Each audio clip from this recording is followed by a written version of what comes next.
Hi friends, ಎಲ್ಲರೂ ಹೇಗಿದ್ದೀರಾ? ಚೆನ್ನಾಗಿದ್ದೀರಾ ಅಂತ ಭಾವಿಸ್ತೀನಿ. Welcome back to our YouTube channel. ಇವತ್ತು ನಾನು ಡೈಲಿ ವ್ಲಾಗ್ ಮಾಡ್ತಾ ಇದ್ದೀನಿ ಫ್ರೆಂಡ್ಸ್.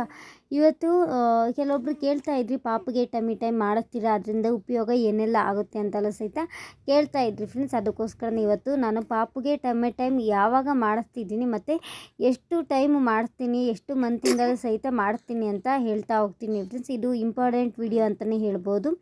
ಇಷ್ಟ ಆಗಿದ್ರೆ ಲೈಕ್ ಮಾಡಿ ಫ್ರೆಂಡ್ಸ್. ಎಷ್ಟೋ ಜನ ವಿಡಿಯೋ ನೋಡ್ತಾ ಇರ್ತೀರಾ, ಹಾಗೆ ಸಹಿತ ವಿಡಿಯೋ ಲೈಕ್ ಮಾಡೋದಿಲ್ಲ. ನೀವು ಲೈಕ್ ಮಾಡಿದರೆ ಸ್ವಲ್ಪ ನಮಗೆ ಇನ್ನೂ ಸ್ವಲ್ಪ ಎನರ್ಜಿ ಬರುತ್ತೆ ವಿಡಿಯೋ ಮಾಡೋದಕ್ಕೆ. ಅದಕ್ಕೋಸ್ಕರ ಲೈಕ್ ಮಾಡಿ, ಕಮೆಂಟ್ ಮಾಡಿ ಹೇಗಿತ್ತು ಅಂತ, ಮತ್ತು ನಿಮ್ಮ ಫ್ರೆಂಡ್ಸ್ಗೆ ಫ್ಯಾಮಿಲಿಗೂ ಸಹಿತ ನನ್ನ ಒಂದು ಪುಟ್ಟ ಚಾನಲ್ನ ಸಹಿತ ಶೇರ್ ಮಾಡಿ ಅಂತ ಕೇಳ್ಕೊತೀನಿ ಫ್ರೆಂಡ್ಸ್. ನೀವು ಶೇರ್ ಮಾಡಿ ನನಗೊಂದು ಹೆಲ್ಪ್ ಮಾಡಿದರೆ ಸಾಕಾಗುತ್ತೆ. ನಿಮ್ಮ ಫ್ರೆಂಡ್ಸ್ಗೆ ಫ್ಯಾಮಿಲಿಗೆ ಶೇರ್ ಮಾಡಿದರೆ ನಂದು ಒಂಚೂರು ಯೂಟ್ಯೂಬು ಚೆನ್ನಾಗಿ ಗ್ರೋ ಆಗುತ್ತೆ ಅಂತಲೇ ಹೇಳ್ಬೋದು ಫ್ರೆಂಡ್ಸ್. ಇಷ್ಟು ಜನ ನೋಡ್ತಾ ಇದ್ದೀರಾ, ಅದರಲ್ಲಿ ಒಂದು 10% ಆದರೂ ನೀವು ನಿಮ್ಮ ಫ್ರೆಂಡ್ಸ್ಗೆ ಫ್ಯಾಮಿಲಿಗೆ ಶೇರ್ ಮಾಡಿ ಅಂತ ಕೇಳ್ಕೊತೀನಿ ಫ್ರೆಂಡ್ಸ್. ನನ್ನ ಚಾನಲ್ನು ಸಹಿತ ನೀವೇ ಬೆಳೆಸಬೇಕಾಗುತ್ತೆ. ನೀವು ನೋಡಿದ್ರೇ ನಮ್ಮ ಚಾನಲ್ಲು ಬೆಳೆಯೋದಕ್ಕೆ ಸಾಧ್ಯ ಅಂತಲೇ ಹೇಳ್ಬೋದು. ಅದಕ್ಕೋಸ್ಕರನೇ ಆದಷ್ಟು ಶೇರ್ ಮಾಡಿ ಅಂತ ಕೇಳ್ಕೊತೀನಿ ಅಷ್ಟೇ ಫ್ರೆಂಡ್ಸ್. ಓಕೆ, ಬನ್ನಿ.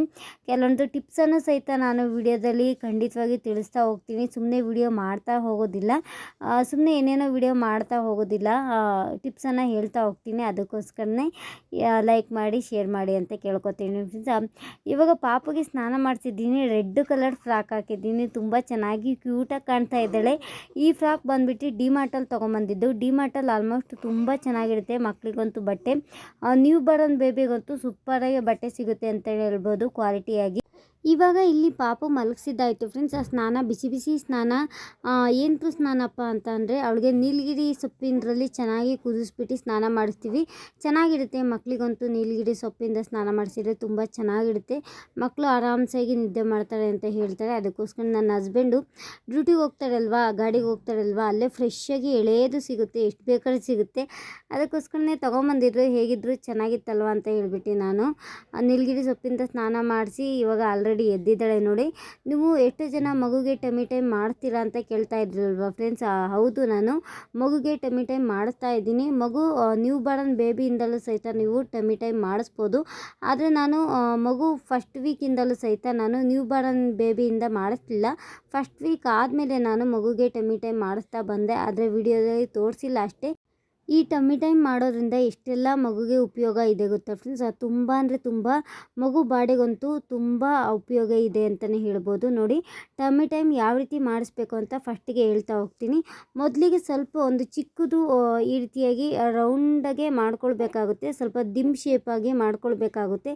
ಏಕೆ ಅಂತಂದರೆ ಮಗು ಕತ್ತು ಕೂಡಬೇಕು. ಈ ರೀತಿಯಾಗಿ ಕಾಟನ್ ಟವಲ್ ಆಗಿರ್ಬೋದು, ಉಲ್ಲನ್ ಟವಲ್ ಆಗಿರ್ಬೋದು, ಒಟ್ಟು ಮಗು ಕುತ್ತಿಗೆ ಇಡ್ತೀವಿ ಅಲ್ವಾ, ಆ ಒಂದು ಪ್ಲೇಸಲ್ಲಿ ಸಾಫ್ಟಾಗಿ ಇರಬೇಕಾಗುತ್ತೆ. ಈ ರೀತಿ ರೌಂಡ್ ಶೇಪಲ್ಲಿ ಮಾಡಿಬಿಟ್ಟು ನಾನು ಯಾವ ರೀತಿ ಮಾಡಿದೆ ನೋಡಿ ಫ್ರೆಂಡ್ಸ್. ಅದೇ ರೀತಿ ನಿಮ್ಮದು ಮನೇಲಿ ಪಾಪದು ಚಿಕ್ಕ ಬೆಡ್ ಆಲ್ಮೋಸ್ಟ್ ಎಲ್ಲರ ಮನೇಲೂ ಇದ್ದೇ ಇರುತ್ತೆ.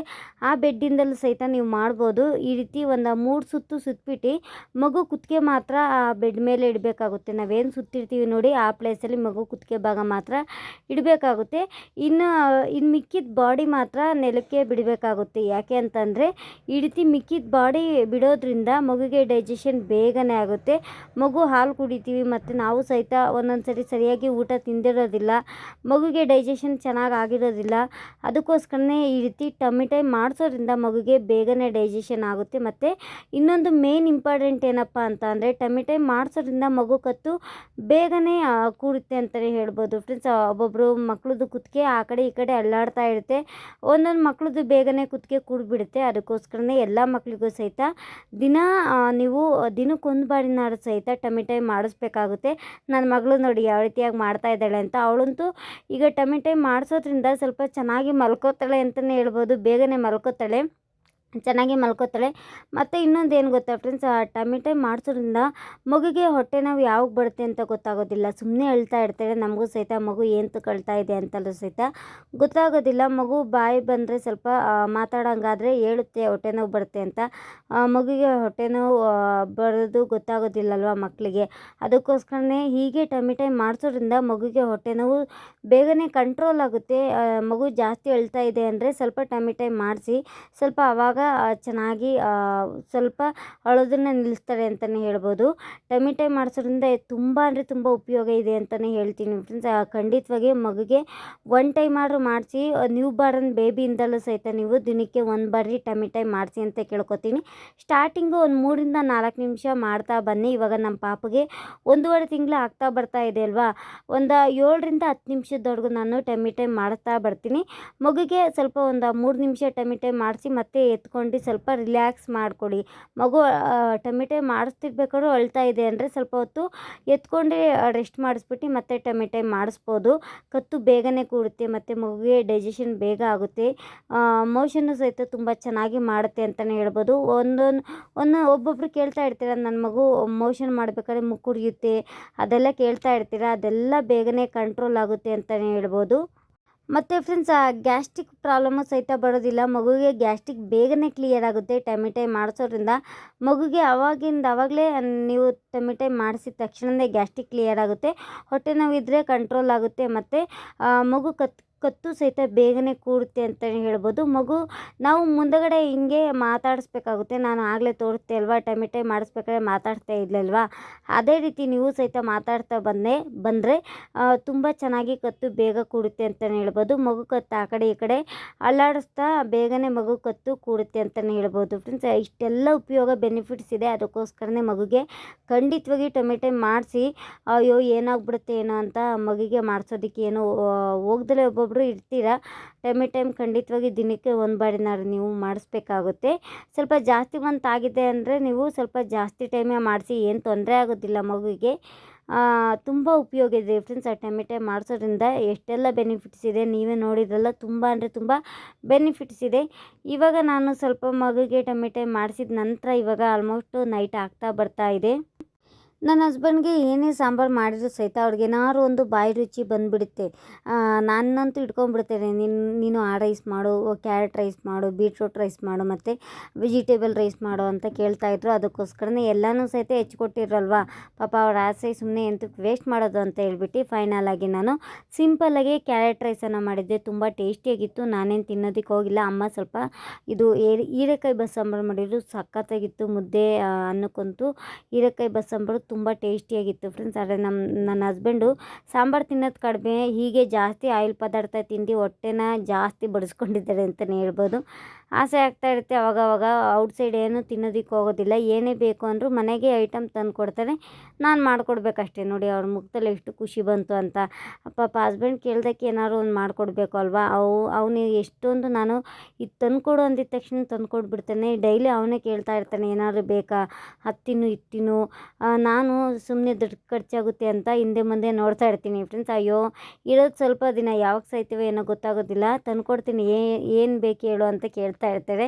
ಅದಕ್ಕೆ ಅಷ್ಟೆಲ್ಲ ಕೇಳಿದ ಮೇಲೆ ನಾನು ಸಹಿತ ಮನೇಲಿ ಸ್ವಲ್ಪನಾದರೂ ಮಾಡಿಕೊಡ್ಲಿಲ್ಲ ಅಂದರೆ ಹೆಂಗೆ ಅಲ್ವಾ ಫ್ರೆಂಡ್ಸ್. ಅದಕ್ಕೆ ಸ್ವಲ್ಪ ಚೆನ್ನಾಗಿ ಕ್ಯಾರೆಟ್ ರೈಸನ್ನು ಮಾಡಿಕೊಟ್ಟಿದ್ದಾಯಿತು. ಊಟ ಎಲ್ಲ ಆಯಿತು. ಇನ್ನೇನು ಮಲಗೋ ಟೈಮ್ ಅಂದರೆ ನಾನಂತೂ ಎದ್ದಿರಬೇಕಾಗುತ್ತೆ, ಜಾಗರಣೆ ಮಾಡ್ತಿರ್ಬೇಕಾಗುತ್ತೆ. ಪಾಪಗೆ ಸ್ವಲ್ಪ ದೃಷ್ಟಿ ತೆಗಿತೀನಿ ಫ್ರೆಂಡ್ಸ್. ನಾನು ಪಾಪಗೆ ಯಾವ ರೀತಿ ದೃಷ್ಟಿ ತೆಗಿತೀನಿ ಅಂತ ಅಂದರೆ, ನಾನು ಚಿಕ್ಕ ವಯಸ್ಸಿಂದ ಸ್ವಲ್ಪ ನಾನು ನಮ್ಮ ಅಜ್ಜಿ ಮನೇಲಿ ಬೆಳೆದಿದ್ದೆ ಅಲ್ವಾ, ಅಲ್ಲಿ ನೋಡ್ಕೊಂಡಿದ್ದೀನಿ. ಅಮ್ಮನೂ ಸಹಿತ ಹೇಳ್ಕೊಟ್ಟಿದ್ದಾರೆ. ಒಂದು 2-3 ಥರ ದೃಷ್ಟಿ ತೆಗಿಬೋದು. ಇವತ್ತು ಬಂದುಬಿಟ್ಟು ನಾನು ಉಪ್ಪು ಮೆಣಸಿನ್ಕಾಯಲ್ಲಿ ತೆಗಿತಾ ಇದ್ದೀನಿ. ಒಣಮೆಣ್ಸಿನ್ಕಾಯಿ 1 ತೊಗೊಳ್ಳಿ, ಸ್ವಲ್ಪ ಉಪ್ಪನ್ನು ತೊಗೊಂಡು ಈ ರೀತಿ ಒಂದು 4ರಿಂದ 5 ಬಾರಿ ನೀಳಿಸ್ಬೇಕಾಗುತ್ತೆ. 5 ಬಾರಿ ನೀಳಿಸ್ಬಿಟ್ಟು ನಾನು ಮಗಿಗೆ ದೃಷ್ಟಿನ ತೆಗೆದ್ಬಿಟ್ಟು ಉಗಿದ್ಬಿಟ್ಟು ಇಲ್ಲ ಡಸ್ಟ್ಬಿನ್ಗೆ ಹಾಕ್ತೀವಿ. ಒಬ್ಬೊಬ್ಬರು ಒಲೆಗೆ ಹಾಕ್ತಾರೆ. ಇಲ್ಲಿ ಸಿಟಿಲಲ್ಲಿ ಒಲೆ ಇದೆ ಅಲ್ವಾ ಫ್ರೆಂಡ್ಸ್, ಒಲೆಗೆ ಹಾಕ್ಬಿಟ್ಟು ಸ್ವಲ್ಪ ಕಂಟಾಗ್ಬಿಡುತ್ತೆ. ಬಿಸಾಕಿದ್ರೆ ಏನಾಗೋದಿಲ್ಲ. ಯಶಿಗೂ ಸಹಿತ ಅಮ್ಮ ನನಗೂ ದೃಷ್ಟಿ ತೆಗಿಯಮ್ಮ ಅಂತ ಹೇಳ್ತಾ ಇದ್ಲು. ಅದಕ್ಕೆ ಯಶಿಗೆ ಆಮೇಲೆ ತೆಗಿತೀನಿ, ಸ್ವಲ್ಪ ಕೈಯೆಲ್ಲ ವಾಶ್ ಮಾಡ್ಕೊಂಬಿಟ್ಟು. ಅದೇ ಕೈಲಿ ಇನ್ನೊಬ್ಬರಿಗೆ ದೃಷ್ಟಿ ತೆಗಿಬಾರ್ದು. ನೋಡಿ ಇವಾಗ ತಮ್ಮನೇಲಿಗೆ ಸ್ವಲ್ಪ ಫೋಟೋ ಬೇಕು ಅಂತ ಹಾಗೆ ಎಲ್ಲರೂ ಸಹಿತ ಕೂತ್ಕೊಳ್ತಾ ಇದ್ವಿ. ಯಶಿ ಯಾವ ರೀತಿಯಾಗಿ ಕೂತಿದ್ದಾಳೆ ನೋಡಿ. ಪಾಪನೂ ಸಹಿತ ಮಲಗಿಸ್ಬೇಕಾಗುತ್ತೆ ಫ್ರೆಂಡ್ಸ್. ನನ್ನ ಹಸ್ಬೆಂಡ್ಗಂತೂ ಅವಳಂತೂ ಮುದ್ದಾಡೋದಕ್ಕೆ ಇಷ್ಟ, ಆದರೆ ಮುತ್ತು ಕೊಡೋಗಿಲ್ಲ ಅಲ್ವಾ. ಮುತ್ತೇನು ಕೊಡಬಾರ್ದು ಈ ಟೈಮಲ್ಲಿ. ಮಗಿಗೆ ಮುತ್ತು ಕೊಡೋದ್ರಿಂದ ಸ್ವಲ್ಪ ಅಲರ್ಜಿ ಎಲ್ಲ ಬೇಗನೆ ಆಗ್ತಾಯಿರುತ್ತೆ. ನೀವು ಅಷ್ಟೇ, ಎಳೆ ಮಗು ಇದೆ ಅಂತಂದರೆ ಮುತ್ತೆಲ್ಲ ಕೊಡೋದಕ್ಕೆ ಹೋಗ್ಬಿಡಿ, ಬೇಗನೆ ಅಲರ್ಜಿ ಆಗ್ತಾಯಿರುತ್ತೆ. ಪಾಪು ಮುಂದೆ ಕೆಮ್ಮೋದು ಅದೆಲ್ಲ ಮಾಡೋದಕ್ಕೆ ಹೋಗ್ಬೇಡಿ. ನೋಡಿ ವಿಡಿಯೋ ತೆಗಿತಾ ಇದ್ದೀನಿ. ಎಲ್ಲದಕ್ಕೂ ಸಹಿತ ಚೆನ್ನಾಗಿ ಆ್ಯಕ್ಟಿವಾಗಿ ನೋಡ್ತಾಳೆ ಅಂತಲೇ ಹೇಳ್ಬೋದು. ಅವ್ರ ಪಪ್ಪ ನೋಡಿ ಹೇಗೆ ನೋಡ್ತಾ ಇದ್ದಾಳೆ ಅಂತ. ಚೆನ್ನಾಗಿ ನಾವು ಯಾವ ರೀತಿ ಮಾತಾಡ್ತೀವಿ ಅದೇ ರೀತಿ ಅವಳು ಸಹಿತ ಚೆನ್ನಾಗಿ ಸಪೋರ್ಟ್ ಕೊಡ್ತಾಳೆ ನಮ್ಮ ಪಾಪು. ಓಕೆ ಫ್ರೆಂಡ್ಸ್, ಇವಾಗ ನೈಟಿಗೆ ಬಾದಾಮು ಮತ್ತು ಗೋಡಂಬಿ 2 ಸಹಿತ ನೆನೆಸಿಡ್ತಾ ಇದ್ದೀನಿ. ಪಾಪುಗೆ ದಿನ ತೆಗೆದಿಡ್ತೀನಿ ಅಲ್ವಾ, ಅದಕ್ಕೋಸ್ಕರನೇ ಇಷ್ಟೆಲ್ಲನೂ ಸಹಿತ ತೆಗೆದಿಡೋದಿಲ್ಲ. ಒಂದರಲ್ಲಿ ಕಾಲು ಭಾಗಕ್ಕಿಂತ ಸ್ವಲ್ಪ ಕಾಲು ಭಾಗ ಅಷ್ಟು ತೆಗೆದಿಡ್ತೀನಿ. ಇದೆಲ್ಲ ಸಹಿತ ನನಗೆ ತಿನ್ನೋದಕ್ಕೆ, ಬೆಳಗ್ಗೆ ಎದ್ದಿದ ತಕ್ಷಣ ತಿನ್ನೋದಕ್ಕೆ. ಸ್ವಲ್ಪ ವೆಯ್ಟ್ ಗೇನ್ ಆಗಬೇಕು ಅಂತ ಅಂದ್ಕೊಂಡಿದ್ದೀನಿ. ತುಂಬ ವೀಕ್ ಇದ್ದೀನಿ ಮತ್ತು ಬ್ಲಡ್ ಸಹಿತ ಕಡಿಮೆ ಇದೆ. ನನ್ನ ಸ್ಕಿನ್ನು ಸಹಿತ ಸ್ವಲ್ಪ ಡ್ರೈ ಆಗ್ತಾಯಿದೆ. ಅದಕ್ಕೋಸ್ಕರನೇ ಡ್ರೈ ಫ್ರೂಟ್ಸ್ ಖಂಡಿತವಾಗಿ ತಿನ್ನಬೇಕಾಗುತ್ತೆ. ನೀವು ಸಹಿತ ಡ್ರೈ ಫ್ರೂಟ್ಸ್ ತಿನ್ನಿ ಅಂತ ಕೇಳ್ಕೊತೀನಿ ಫ್ರೆಂಡ್ಸ್. ಇದೆಲ್ಲ ಸಹಿತ ನನಗೆ ಮಗುಗೆ ಸ್ವಲ್ಪ ತೆಗೆಯೋದಕ್ಕಷ್ಟೇ, ಒಂದರಲ್ಲಿ ಒಂದು ಕಾಲು ಭಾಗಕ್ಕಿಂತ ಕಾಲು ಭಾಗ ತೆಗೆಯೋದಕ್ಕೆ ಇದನ್ನು ಮಾಡ್ಕೊಂಡಿದ್ದೀನಿ ಅಷ್ಟೇ. ಡ್ರೈ ಫ್ರೂಟ್ಸ್ ಸಹಿತ ನೆನೆಸಿದ್ದಾಯಿತು ಫ್ರೆಂಡ್ಸ್. ಊಟನಂತೂ ಭರ್ಜರಿಯಾಗಿತ್ತು. ಮುದ್ದೆ ತಿಂತೀರಾ ಇಲ್ವಾ ಅಂತ ಕೇಳ್ತಾಯಿದ್ರಿ. ಮುದ್ದೆನೂ ಸಹಿತ ತಿಂತಾಯಿದ್ದೀನಿ ಫ್ರೆಂಡ್ಸ್. ಆಲ್ಮೋಸ್ಟ್ 1.5 ತಿಂಗಳು ಆಗ್ತಾಯಿದೆ ಅಲ್ವಾ. ಅಮ್ಮ ತೆಳುವಾಗಿ ಮಾಡು ಅಂತ ಹೇಳ್ತೀನಿ, ತೆಳ್ಳಗೆ ಮಾಡ್ತಾ ಇರ್ತಾರೆ. ಮುದ್ದೆ ಊಟ ಎಲ್ಲ ತಿಂದಿದ್ದಾಯಿತು. ಸ್ವಲ್ಪ ಬಿಸಿನೀರನ್ನು ಕಾಸ್ಕೊಳ್ತಾ ಇದ್ದೀನಿ. ಅವಾಗವಾಗ ನಾನು ಪಾಪುಗೆ ಹಾಡು ಹೇಳಿ ಹೇಳಿ ಸ್ವಲ್ಪ ಬಾಯಾರಿಕೆ ಜಾಸ್ತಿ ಆಗ್ತಾ ಇರುತ್ತೆ. ನನ್ನ ಹಾಡಂತೂ ಕೇಳಿಬಿಟ್ರೆ ನೀವು ಅಷ್ಟೇ ಫ್ರೆಂಡ್ಸ್, ಫುಲ್ಲು ನಗಾಡ್ಬಿಡ್ತೀರಾ, ಇಲ್ಲ ವಿಡಿಯೋನೇ ಆಫ್ ಮಾಡಿಬಿಡ್ತೀರಾ. ಬಾಯಿಗೆ ಬಂದಿದ್ದು ಹಾಡು ಹೇಳ್ತಾ ಇರ್ತೀನಿ. ನನಗೆ ಪಾಪು ಮಲಗಿಸ್ಬೇಕಾದ್ರೆ ಲಾಲಿ ಹಾಡು ಅದೆಲ್ಲ ಬರೋದಿಲ್ಲ.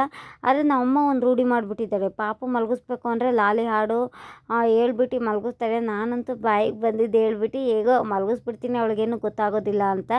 ಇವಾಗ ಬಾಯಾರಿಕೆ ಆಗುತ್ತೆ ಅಲ್ವಾ ಫ್ರೆಂಡ್ಸ್, ಅದಕ್ಕೆ ಬಿಸಿನೀರನ್ನು ಎಲ್ಲನೂ ಸಹಿತ ನಾನೇ ರೆಡಿ ಮಾಡ್ಕೊಳ್ತಾ ಇದ್ದೀನಿ. ಅಮ್ಮಂಗೆ ಏನು ಪದೇ ಪದೇ ಹೇಳೋದು ಅಂತ. ಓಕೆ ಫ್ರೆಂಡ್ಸ್, ಈ ಒಂದು ವಿಡಿಯೋನ ಇಲ್ಲಿಗೆ ಏನು ಮಾಡ್ತಾ ಇದ್ದೀನಿ.